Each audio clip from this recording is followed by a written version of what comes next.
ഏറ്റവും വലിയ റഹ്ഫത്തും റഹ്മത്തും നമ്മോടാണ്. ബിൽ മുഅ്മിനീന റഊഫുർ റഹീം. മുഅ്മിനീങ്ങളോട് ഏറ്റവും വലിയ വാത്സല്യമുള്ള നേതാവാണ്. ഉമ്മമാരെ, അല്ലാഹുവിന്റെ റസൂൽ സ്വല്ലല്ലാഹു അലൈഹി വസല്ലം തങ്ങൾക്ക് ഏറ്റവും വാത്സല്യമുള്ള വിഭാഗമല്ലേ സ്ത്രീ വിഭാഗം.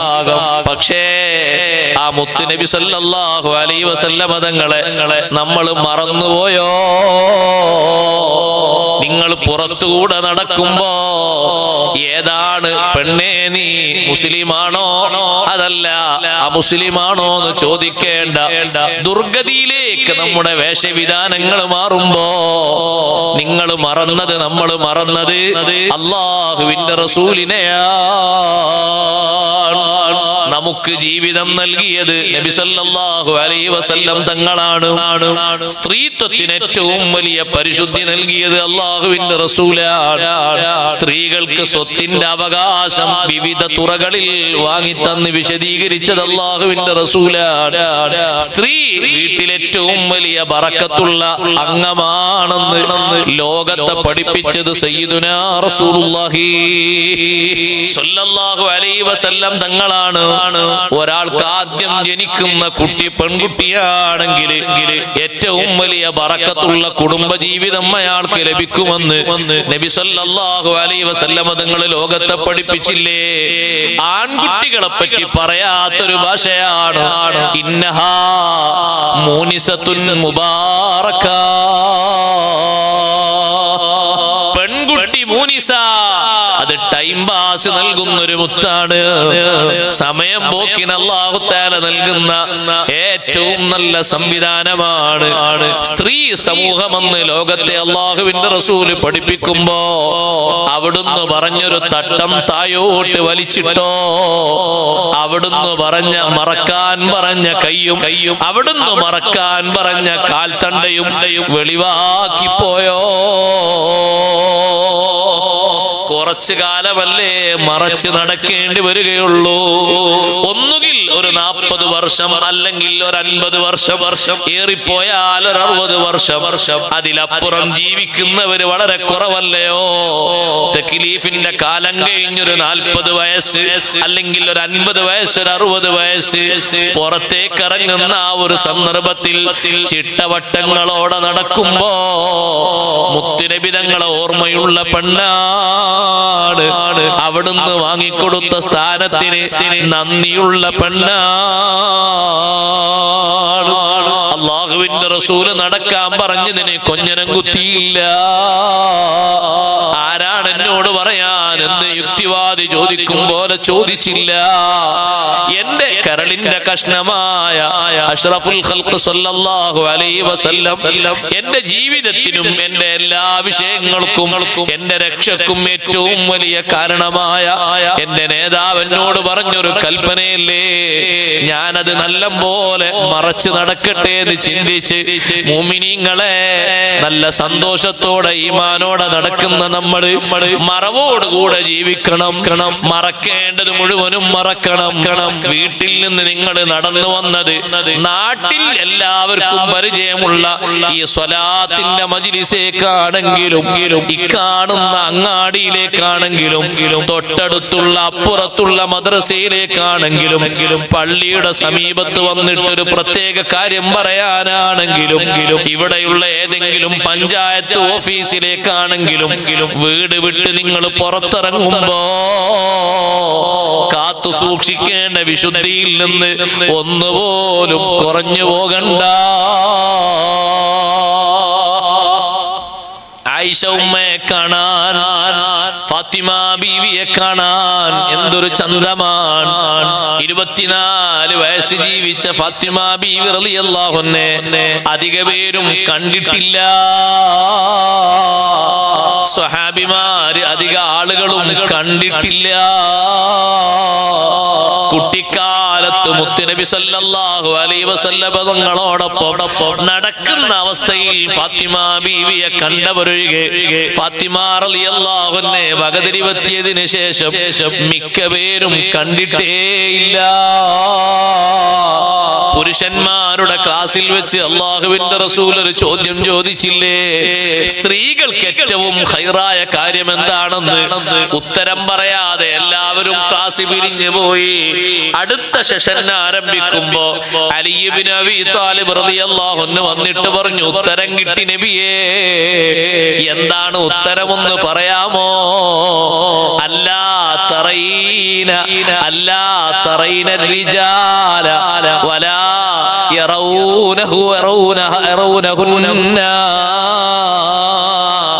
അന്യപുരുഷന്മാരെ സ്ത്രീകൾ അന്യപുരുഷന്മാരെയും കാണാതിരിക്കലാണ്. ആരാണിത് പറഞ്ഞത്? അലി. ഓ അള്ളാഹുവിന്റെ റസൂലേ, എന്റെ പ്രിയപ്പെട്ട പത്നി ഫാത്തിമ ബീവി റളിയല്ലാഹു അൻഹയോട് ഞാൻ ചോദിച്ചു, ഒരു പെണ്ണിന് ഏറ്റവും ഖൈറായ കാര്യം എന്താണ്? ഒരു പെണ്ണിനെ ഏറ്റവും ഉത്തമമായ കാര്യം എന്താണ്? സുബ്ഹാനല്ലാഹ്, അവര് പറഞ്ഞ മറുപടിയാണോ? എങ്ങനെ അവർ ഈ മറുപടി പറയാതിരിക്കും?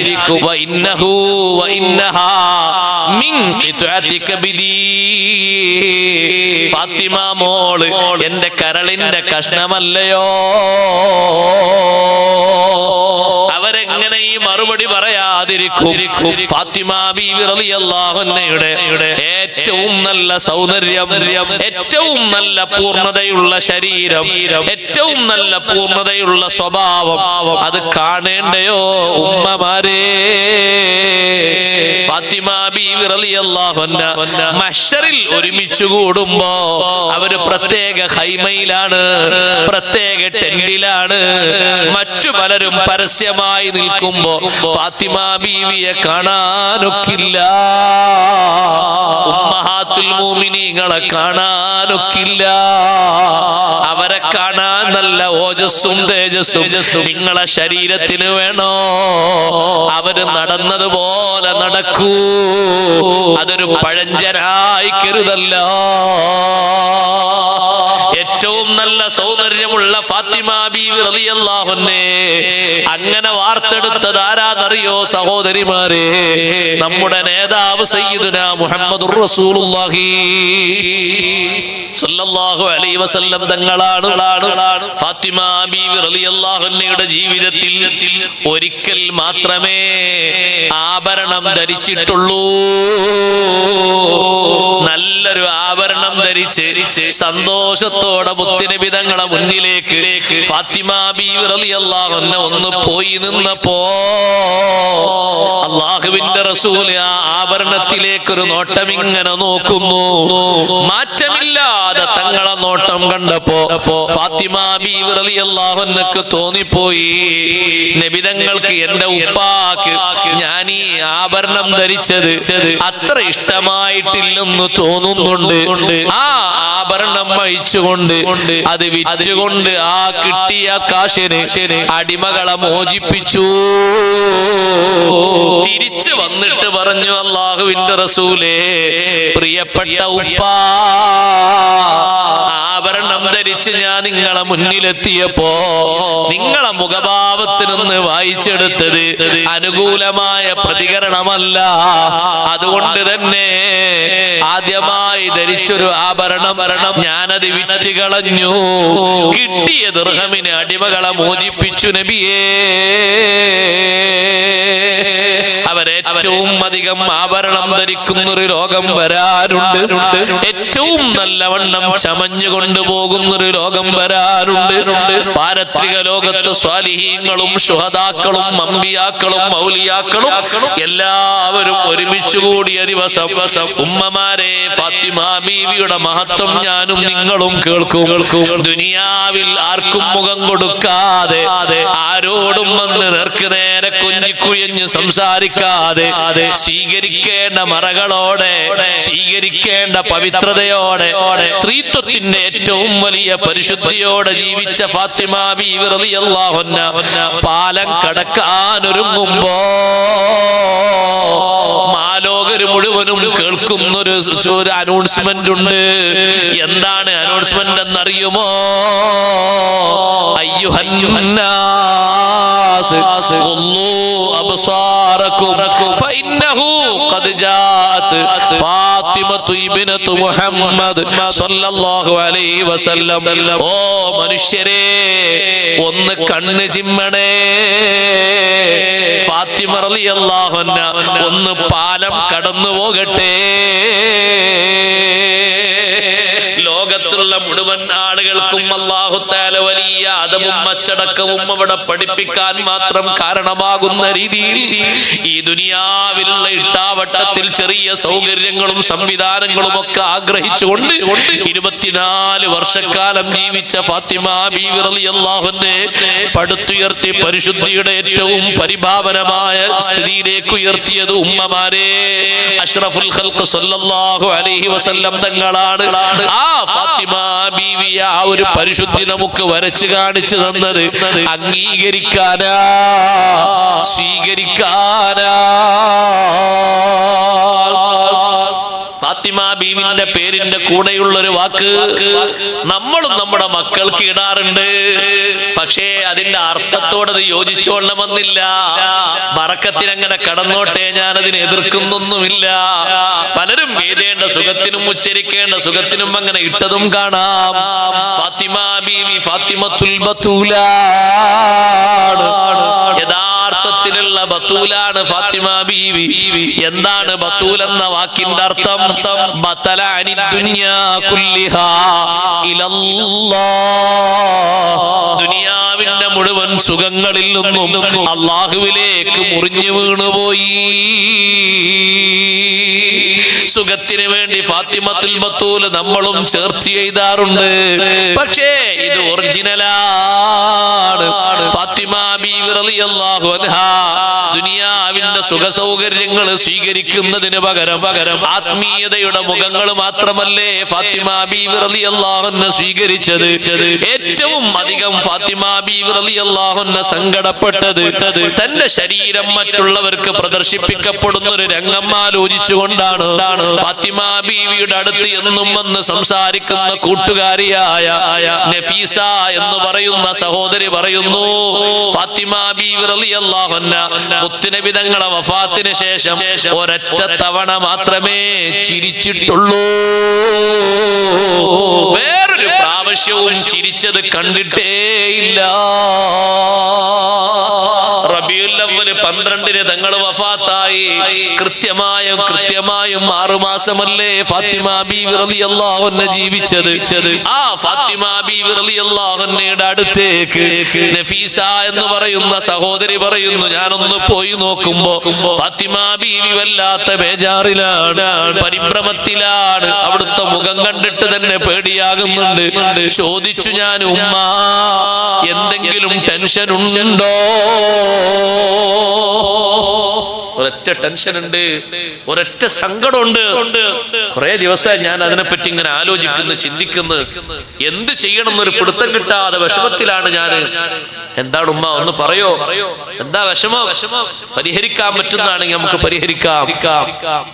ആ സഹോദരി, ആ കൂട്ടുകാരി പറഞ്ഞു, ഇടക്കിടക്ക് ഫാത്തിമ റളിയല്ലാഹു അൻഹയുടെ സവിധത്തിൽ വന്ന് സഹവസിച്ച് വർത്തമാനം പറയുന്ന ആ പ്രിയപ്പെട്ട പെങ്ങൾ ചോദിക്കുന്നു, എന്താണ് ആ വിഷമം എന്ന് പറയൂ.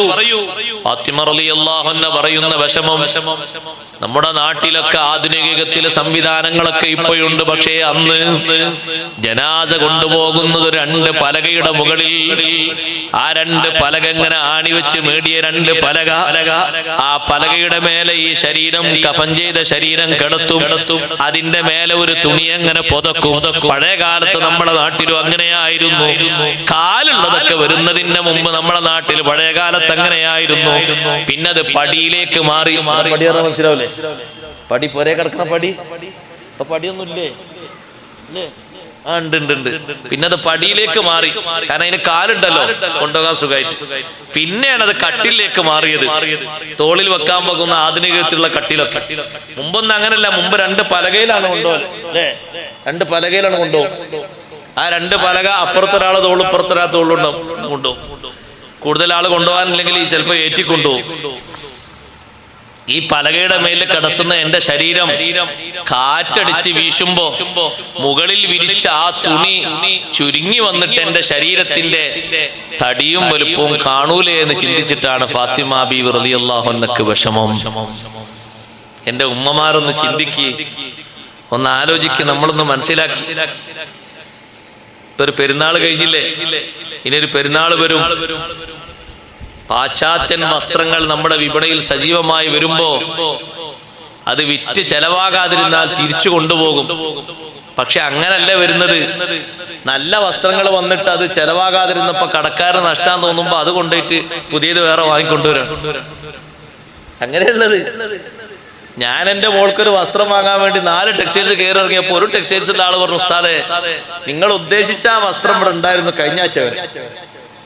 കഴിഞ്ഞ ആഴ്ച ഞാനത് ഒരു 10-25 ഉണ്ടായിരുന്നു, കൊണ്ടുപോയി കൊടുത്തു, ഇവിടെ വെച്ചാ വെറുതെ ബാക്കിയാവുന്ന കരുതി. അപ്പൊ ഞാൻ അദ്ദേഹത്തോട് ചോദിച്ചു, പിന്നെ ഇപ്പൊ ചെലവാകുന്നത് ഏതാ? അപ്പൊ എനിക്കൊരു മോഡൽ കാണിച്ചു തന്നു. ആ മോഡൽ കണ്ടപ്പോഴേക്ക് ഞാൻ ചൊല്ലൽ സുന്നത്താണെന്ന് കരുതിയിട്ട് ഇന്നാ ലില്ലാഹി വ ഇന്നാ ഇലൈഹി റാജിഊൻ. അല്ല, ചിലപ്പോഴൊക്കെ അങ്ങനെ ചൊല്ലണല്ലോ, അങ്ങനെ ചൊല്ലിപ്പോയി. കാരണം അത് ധരിച്ച പിന്നെ കാണാത്തൊന്നും ഉണ്ടാവൂല. 1-2 ഭാഗങ്ങൾ മാത്രം കാണാത്തുണ്ട്, ബാക്കിയൊക്കെ കാണും. പിന്നെ നോക്കുന്ന ആൾക്കാർക്ക് പ്രയാസം ഉണ്ടാവില്ല, കാണാൻ എളുപ്പമാണല്ലോ. അങ്ങനത്തെ ആണത്. അത് കണ്ടപ്പോഴാണ് ഞാൻ ഇന്നാ ലില്ലാഹി ചൊല്ലിയത്. ഇതാണ് ഇപ്പൊ ചെലവാത്. ഇപ്പൊ ഉസ്താദ് ഇങ്ങോട്ട് കയറുന്നതിന്റെ മുമ്പ് ഒരു ഡിഗ്രിക്കാരായ 2 പെൺകുട്ടികള്, മുസ്ലിം പെൺകുട്ടികൾ ഇപ്പൊ ഇങ്ങനത്തെ 2 കൂട്ടം എടുത്ത് കൊണ്ടുപോയിട്ടേ ഉള്ളൂ. അതിന് വില 2500 ചില്ലാനം വില ഉണ്ട്. ആ പാശ്ചാത്യൻ അവിടെയും ഇവിടെയും നെക്കിപ്പൊളിച്ച് കാണിക്കുന്ന ഈ വസ്ത്രത്തിന്. അതാണ് മാർക്കറ്റിൽ ചെലവ്. ആരാത് ചെലവാക്കിയത് എന്ന് ആലോചിച്ച് നോക്കി നിങ്ങൾ. നമ്മളത് ചെലവാക്കിയിട്ടല്ലേ അവർ കൊണ്ടുവന്ന് ഇറക്കിയത്. നമ്മളത് വാങ്ങിയിട്ടില്ലെങ്കിൽ അക്കെട്ട് അങ്ങനെ തന്നെ കൊണ്ടുപോയി കൊടുക്കൂലേ? അവിടെയാണ് നമ്മൾ ഈമാൻ ത്രസിക്കേണ്ടത്. ഒരു ലാ ഹൗല വലാ ഖുവത അസ്തഗ്ഫിറുല്ലാഹ് ചെല്ലുന്നിടത്ത് മാത്രല്ല, നമ്മുടെ ജീവിതത്തിന്റെ ഏറ്റവും